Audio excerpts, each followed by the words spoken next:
नमस्कार। आपका अखबार के इस अंक में आपका स्वागत है। मैं हूं प्रदीप सिंह। रिटायरमेंट ये एक ऐसा शब्द है जिसको ज़्यादातर लोग सुनना पसंद नहीं करते। जैसे जुआरी हारी हुई बाजी के बाद खेल से हटने को तैयार नहीं होता, उसे लगता है कि एक बाजी और बाजी पलट सकती है, वो जीत सकता है। उसी तरह से रिटायरमेंट के करीब जो लोग पहुंचते हैं उनको लगता है कि कुछ दिन और मिल जाए, एक्सटेंशन मिल जाए, थोड़ा सा और समय मिल जाए। अलग अलग तरह के जुगाड़ लगाते हैं, खासतौर से ब्यूरोक्रेसी में तो बहुत ज़्यादा है, जीवन के दूसरे क्षेत्रों में भी है। दो उदाहरण दूंगा, एक खेल जगत से और एक राजनीति से। आज बात मैं राजनीति की ही करने वाला हूँ। भारतीय क्रिकेट वर्ल्ड में अगर कहें, भारतीय क्रिकेट जगत में दो लीजेंड हुए, एक सुनील गावस्कर और दूसरे कपिल देव। सुनील गावस्कर जैसा ओपनिंग बैट्समैन दूसरा भारत को मिला नहीं आज तक, और कपिल देव जैसा ऑलराउंडर आज तक नहीं मिला। तो इन दोनों का कोई मुकाबला नहीं है, इन दोनों का कभी कोई जो है रिप्लेसमेंट नहीं मिला। लेकिन इन दोनों की रिटायरमेंट की बात करें तो कहानी अलग अलग सुनने को मिलेगी, आपको जानने को मिलेगी। सुनील गावस्कर ने एक दिन अचानक घोषणा की कि वो क्रिकेट से संन्यास ले रहे हैं। उस समय पूरे क्रिकेट जगत में, पूरी दुनिया में सबको आश्चर्य हुआ कि ये क्या किया। अभी तो और क्रिकेट बाकी था उनमें, अभी से क्यों संन्यास ले लिया। देश भर में और दुनिया भर में सवाल पूछा जाने लगा कि अभी क्यों। ये सबसे सही समय होता है रिटायरमेंट का, जब लोग पूछें कि अभी क्यों। और सुनील गावस्कर पर बहुत दबाव पड़ा, लेकिन उन्होंने अपना फैसला बदला नहीं। दूसरे लीजेंड कपिल देव, उनके बारे में लोग सवाल पूछने लगे थे कि आखिर कब तक। और ये स्थिति किसी भी लीजेंड के, इतने महान खिलाड़ी के लिए बहुत अच्छी नहीं होती है। दरअसल कपिल देव रिचर्ड हेडली, जो न्यूजीलैंड के फास्ट बॉलर थे, उनका 431 का जो रिकॉर्ड था उसको तोड़ना चाहते थे।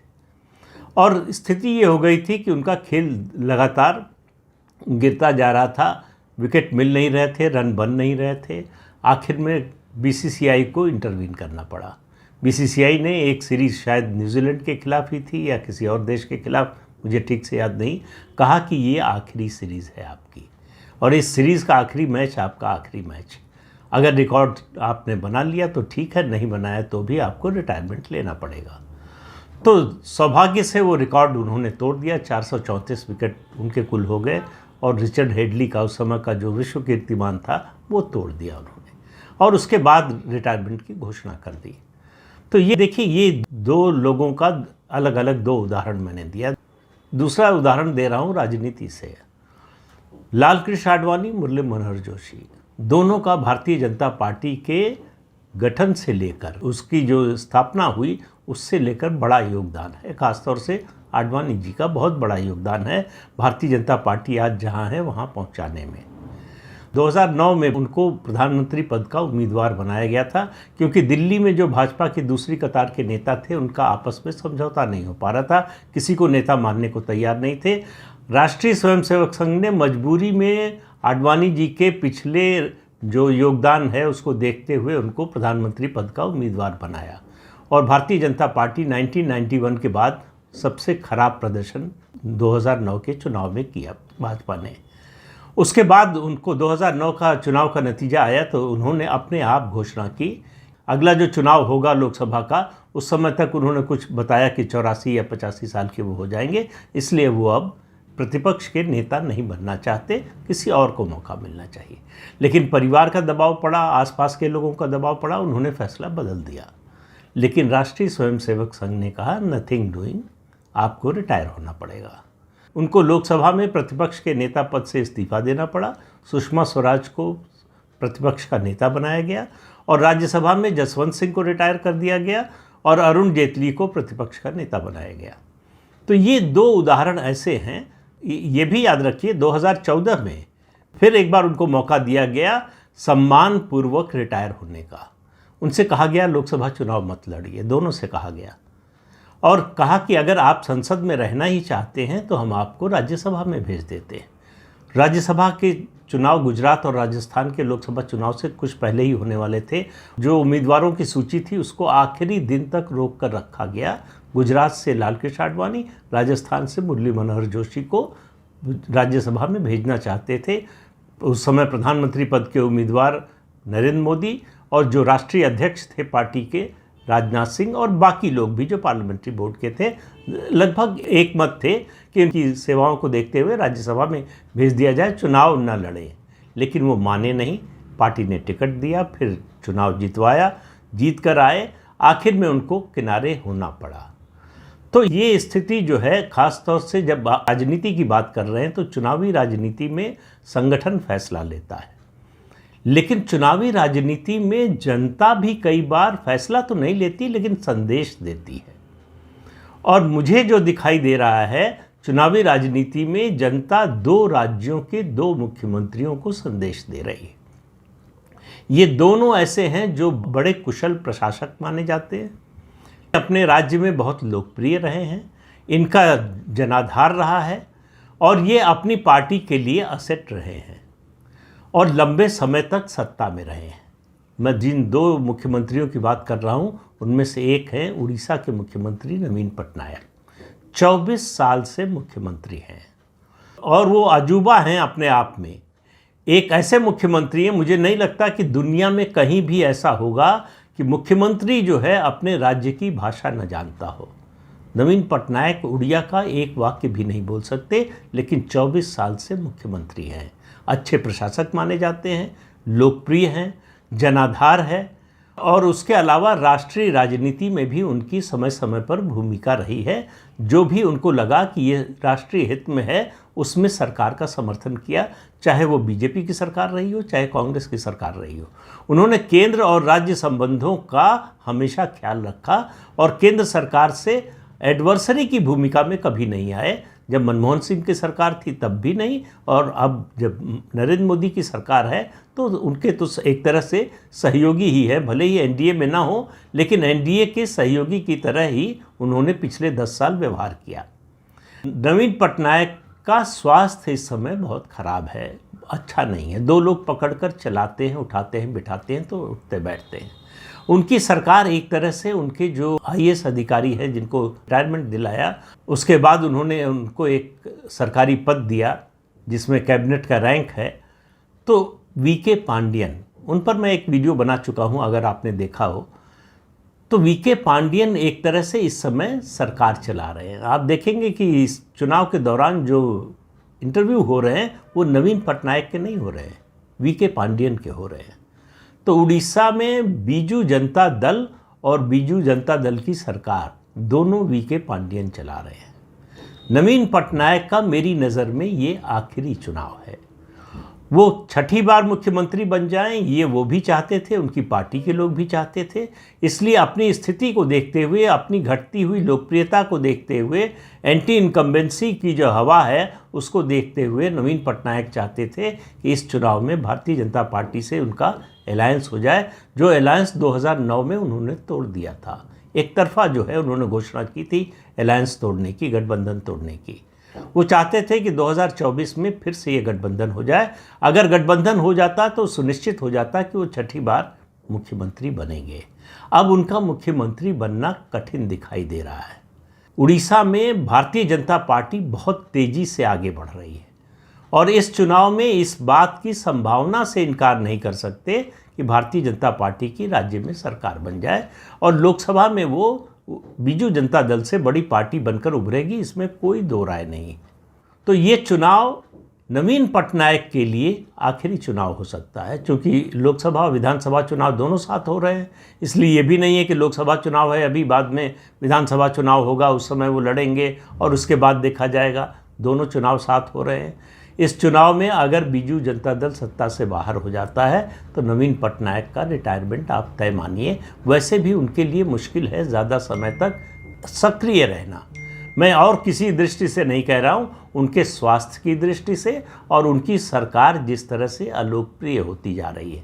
उन्होंने अपना कोई राजनीतिक वारिस घोषित नहीं किया, कोई परिवार के किसी सदस्य को आगे नहीं बढ़ाया, पार्टी में किसी को नंबर 2 की हैसियत कभी बनने नहीं दी। जिसने भी जो है ज़्यादा उड़ने की कोशिश की उसके पर कतर दिए, पार्टी से निकाल दिया या हाशिए पर डाल दिया। तो अब उनके सामने इस समस्या ये है, उनके साथ ही उनकी पार्टी का भविष्य भी अंधकारमय हो जाएगा। अगर वो चुनाव हार जाते हैं तो जाहिर है कि उसके बाद उनका कोई राजनीतिक भविष्य है नहीं। उनके स्वास्थ्य को देखते हुए ज़्यादा कह रहा हूँ, और उनकी जो मानसिक स्थिति है उसे देखते हुए भी। तो कुल मिलाकर नवीन पटनायक के लिए 24 साल मुख्यमंत्री रहने के बाद ये आखिरी चुनाव साबित होने जा रहा है। 4 जून के बाद उनकी राजनीति बनी रहेगी, इसमें मुझे भारी शंका है।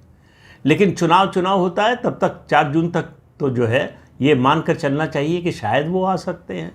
लेकिन अगर मान लीजिए, और इसकी संभावना मुझे बहुत कम दिखाई देती है कि वो फिर से सत्ता में आ जाते हैं, तब भी उनके लिए ज़्यादा समय तक और कम से कम 5 साल तक मुख्यमंत्री बने रहना बहुत कठिन होगा।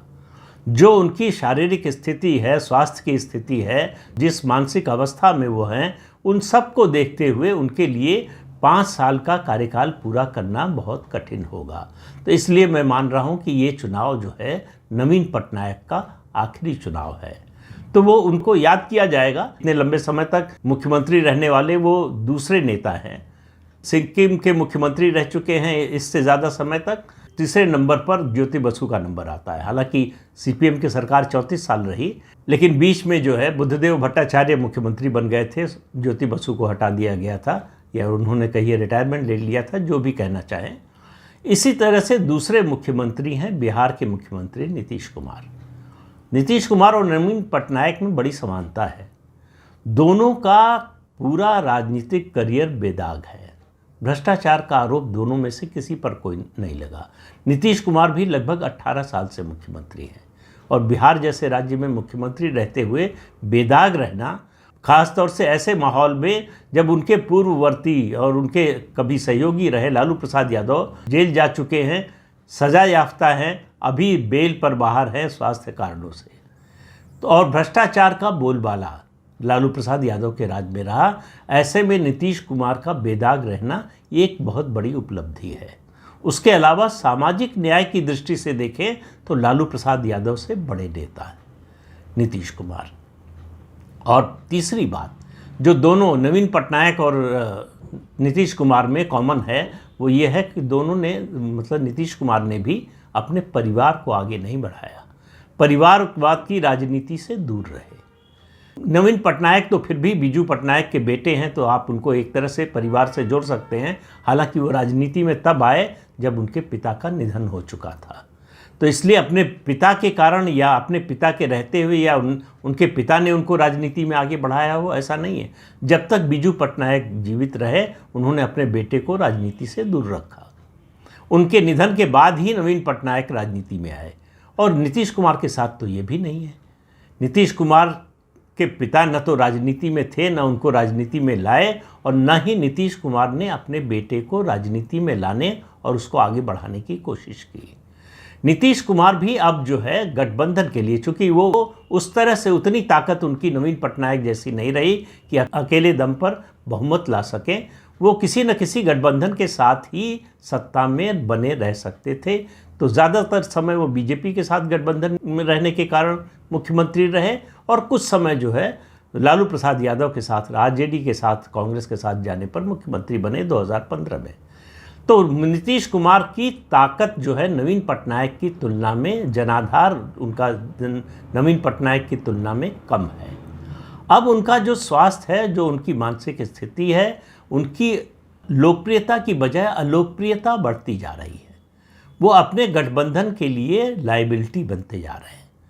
तो इसलिए उनकी राजनीति इस चुनाव के बाद, मुझे नहीं लगता कि 2025 में जो विधानसभा का चुनाव है उस समय तक नीतीश कुमार सक्रिय रहेंगे राजनीति में। जो उनकी स्थिति बन गई है, खासतौर से इसी लोकसभा चुनाव में, अगर एनडीए को नुकसान होगा तो ये माना जाता है कि जेडीयू को जो नुकसान होगा वही एनडीए का नुकसान होगा। बाकी किसी और गठबंधन के साथी दल की ओर से नुकसान नहीं होगा। बीजेपी की जो सीटें हैं उसमें कोई नुकसान नहीं होगा। तो अगर कम होंगी सीटें एनडीए की, पिछले चुनाव की तुलना में 40 में 39 सीटें जीती थी एनडीए पिछले चुनाव में 2019 के। इस बार अगर कुछ सीटें कम होती हैं तो वो ज़्यादा उम्मीद इस बात की है कि जेडीयू की सीटें कम होंगी। कम हो सीटें ना हो, नीतीश कुमार के लिए मुझे लगता है ये चुनाव आखिरी होगा। अब सवाल ये होगा कि वे स्वेच्छा से सुनील गावस्कर की तरह जो है रिटायर होंगे या उनकी स्थिति कपिल देव जैसी होगी कि उनको जबरन रिटायर किया जाएगा। ये सवाल जो है वो 4 जून के बाद उठेगा। अभी इस पर कोई बात नहीं करेगा। बहुत से लोग पूछते हैं कि क्यों लिया उनको, अगर वो लाइबिलिटी हैं तो उनको साथ क्यों लिया। बीजेपी को दूसरे बहुत सारे फायदे हुए नीतीश कुमार को लेने से। एक तो विपक्षी गठबंधन जो इंडिया अलायंस था उसकी हवा निकल गई, उसकी पूरी ज़मीन खिसक गई, और जो जाति जनगणना के आधार पर एक विमर्श खड़ा करने की कोशिश इंडी गठबंधन कर रहा था वो टूट गया, और बीजेपी को नीतीश कुमार के आने से बल मिला, फ़ायदा मिला है परसेप्शन की दृष्टि से। तो उनका जो अति पिछड़ा महादलित आधार है उसका भी लाभ बीजेपी को मिल रहा है। लेकिन नीतीश कुमार बिहार में लगातार अलोकप्रिय होते जा रहे हैं। अगर वो बीजेपी के साथ न होते, अगर वो, मेरा मानना है कि अगर वो आरजेडी के साथ होते तो उनकी स्थिति, मतलब राजनीतिक स्थिति की बात कर रहा हूँ, और ख़राब होती। तो उनको भी समझ में आ गया था कि किधर रहने में फ़ायदा है, इसीलिए उन्होंने पलटी मारी, पाला बदला। लेकिन अब उनके पास जो है पलटी मारने, पाला बदलने का विकल्प भी ख़त्म हो चुका है। अब उनके लिए अच्छा ये होगा कि 4 जून के बाद वो स्वेच्छा से अपने रिटायरमेंट की घोषणा करें। वो करेंगे कि नहीं पता नहीं, राजनीति में कोई करता नहीं है। तो इसलिए जो है ये उम्मीद करना थोड़ा ज़्यादा हो जाएगा शायद, कि ये उम्मीद करें कि 4 जून के बाद वो रिटायरमेंट की घोषणा कर देंगे। लेकिन भारतीय जनता पार्टी 4 जून के बाद उनको ढोएगी, इसमें मुझे शंका है। लेकिन अब ये सब फैसले तो 4 जून का नतीजा आने के बाद ही होगा। उस समय देखेंगे क्या नतीजा आता है और क्या फैसला होता है। लेकिन इन 2 नेताओं का मेरी नज़र में ये आखिरी चुनाव था। इसके बाद इनका कोई चुनावी भविष्य कम से कम मुझे नज़र नहीं आता। बाकी तो जो है किसी के बारे में कोई भविष्यवाणी नहीं की जा सकती, खासतौर से राजनेताओं के बारे में तो बिल्कुल ही नहीं करना चाहिए। याद रखिए, नीलम संजीव रेड्डी, उनकी याद कर लीजिए, भारत के राष्ट्रपति रह चुके हैं। वो रिटायरमेंट लेकर अपने गांव चले गए थे, खेती करा रहे थे। वहाँ से 1977 में जब जनता पार्टी जीती तो उनको बुलाकर सीधे राष्ट्रपति बना दिया गया। हालांकि उन्हीं के मुद्दे पर जो है, उनके राष्ट्रपति पद की उम्मीदवारी के मुद्दे पर, वो कांग्रेस के उम्मीदवार थे। इंदिरा गांधी उनके खिलाफ वीवी गिरी का समर्थन कर रही थी, जो इंडिपेंडेंट थे। उस पर 69 में कांग्रेस में विभाजन हुआ। उसी मुद्दे के आगे बढ़ने पर नीलम संजीव रेड्डी उस चुनाव हार गए थे, और उसके बाद रिटायरमेंट लेकर वो जो अपने गांव चले गए थे, खेती बाड़ी कर रहे थे। जनता पार्टी ने बुलाया और सीधे राष्ट्रपति बना दिया। तो इसलिए किसी राजनेता की पॉलिटिकल ऑबिच्यूरी लिखने में मुझे डर लगता है। तो इसलिए मैं अंतिम रूप से कुछ नहीं कह सकता, लेकिन मुझे जो दिखाई दे रहा है वर्तमान में, उसके आधार पर यह आकलन प्रस्तुत किया है। देखिए इसमें कितनी सच्चाई निकलती है, कितनी नहीं, वो 4 जून के बाद ही पता चलेगी। तो इस अंक में इतना ही। अगले अंक में फिर मिलेंगे किसी नए मुद्दे के साथ। तब तक के लिए अनुमति दीजिए। आपसे अनुरोध है कि ये चैनल देखिए, शेयर कीजिए, लाइक कीजिए और सब्सक्राइब ज़रूर कीजिए। नमस्कार।